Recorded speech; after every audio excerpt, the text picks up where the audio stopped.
Assalamualaikum warahmatullahi wabarakatuh. Perkenalkan, nama saya Muhammad Diki Alisya Putra. Nomor induk mahasiswa saya adalah 3012 0101 0040 dari kelas 3A Fakultas Hukum. Di sini saya akan mempresentasikan PPT tentang problematika dalam penerapan hukum waris Islam yang diadopsi dari Jurnal Hukum Islam oleh Andi Tenri Leleng dan Asni Zubair. Kita mulai dari pendahuluan, yaitu peristiwa kematian mengakibatkan timbulnya cabang ilmu hukum yang dalam syariat Islam. Ilmu tersebut dikenal dengan nama ilmu mawaris. Fikih mawaris atau faraid. Hukum waris adalah hukum yang mengatur peralihan harta orang yang meninggal kepada yang ditinggalkan, berbentuk hak dan kewajiban. Menurut Syed Sabiq, mendefinisikan faraid adalah bentuk jamak dari faridah yang diambil dari kata far yang artinya takdir atau ketentuan.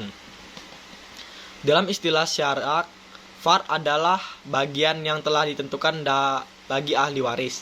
Kemudian Muhammad Ali As-Sabuni memberikan makna waris menurut istilah, yakni berpindahnya hak kepemilikan dari seseorang yang meninggal kepada ahli warisnya yang masih hidup, baik yang ditinggalkan itu berupa uang atau harta, tanah, atau berupa hak milik secara syar'i. Pada dasarnya, hukum waris berkaitan dengan berakhirnya harta kekayaan atau kepemilikan seseorang di saat meninggal dunia kepada ahli warisnya, secara ijbari atau otomatis. Adapun ruang lingkupnya menyangkut masalah pengurusan atau penyelesaian harta peninggalan, meliputi kelanjutan hak-hak dan kewajiban-kewajiban si mayit kepada ahli waris yang ditinggalkan. Penyelesaian harta peninggalan tersebut ditentukanlah siapa-siapa yang menjadi ahli waris, siapa-siapa yang berhak mendapatkan bagian harta warisan tersebut, berapa bagian mereka masing-masing, bagaimana ketentuan pembagiannya, serta diatur pula bagaimana yang berhubungan dengan pembagian harta warisan. Selanjutnya, bahasan bagaimana penerapan hukum waris Islam di masyarakat dan kendala apa yang menjadi faktor penghambat penerapan hukum waris Islam di masyarakat.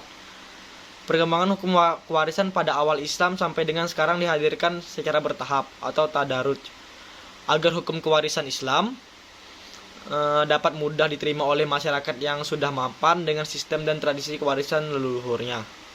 Sebab-sebab yang memungkinkan seseorang memperoleh harta warisan pada masa awal Islam, yaitu yang pertama, pertalian garis keturunan atau hubungan nasab atau kekerabatan, dan sekarang. Terkait hal ini, sebagai sebab seorang memperoleh harta warisan tidak terbatas pada kaum laki-laki dewasa saja, tapi juga kaum perempuan dan anak-anak. Yang kedua, pengangkatan anak atau al-tabani atau adopsi. Yang ketiga, hijrah dari Mekah ke Madinah. Yang keempat, ikatan persaudaraan atau al-muakkar antara muhajirin dan ansar.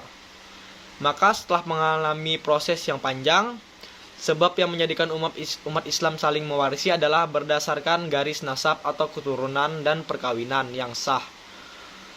Untuk mendapatkan jawaban dari masalah problematika dalam penerapan hukum waris Islam, dibutuhkan penganalisisan terkait bagaimana penerapan juga kendala yang mempengaruhi penerapan hukum waris Islam tersebut. Selanjutnya, penerapan hukum waris Islam bagi anak.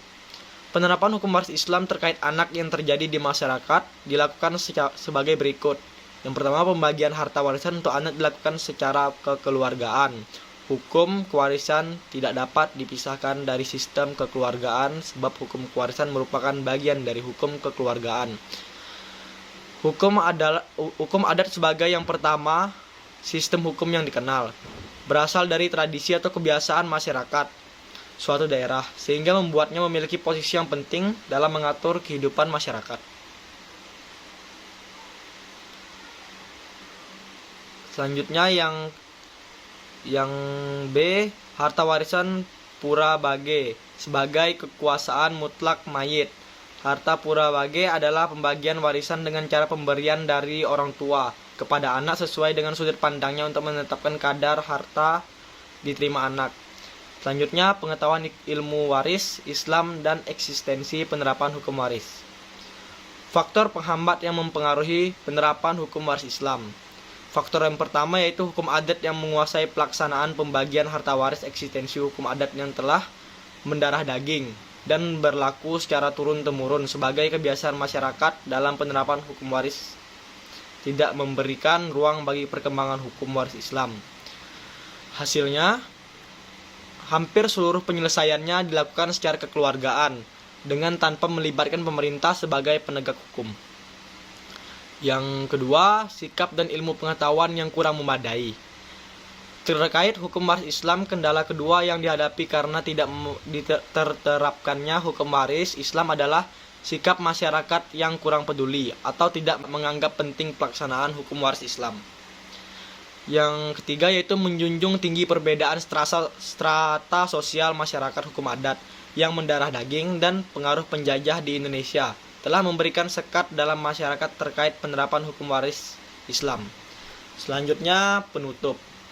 Implementasi hukum waris Islam dengan pembagian harta untuk dilakukan secara kekeluargaan, bagian khusus yang disediakan untuk ahli waris yang memelihara orang tuanya, dan harta waris pura bage sebagai kekuasaan mutlak mayit yang pembagiannya penerapan hukum untuk pembagian harta kalalah dilakukan dengan membagi kepada ahli waris secara kekeluargaan tanpa melihat ketentuan Allah Subhanahu wa taala.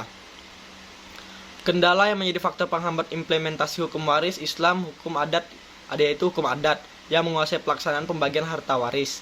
Pengetahuan yang memadai terkait hukum waris Islam, implikasinya adalah menyamakan bagian hak anak laki-laki dan anak perempuan. Sekian presentasi PPT dari saya. Apabila saya ada salah dan kekurangan, saya mohon maaf. Wabillahi taufiq wal hidayah. Wassalamualaikum warahmatullahi wabarakatuh.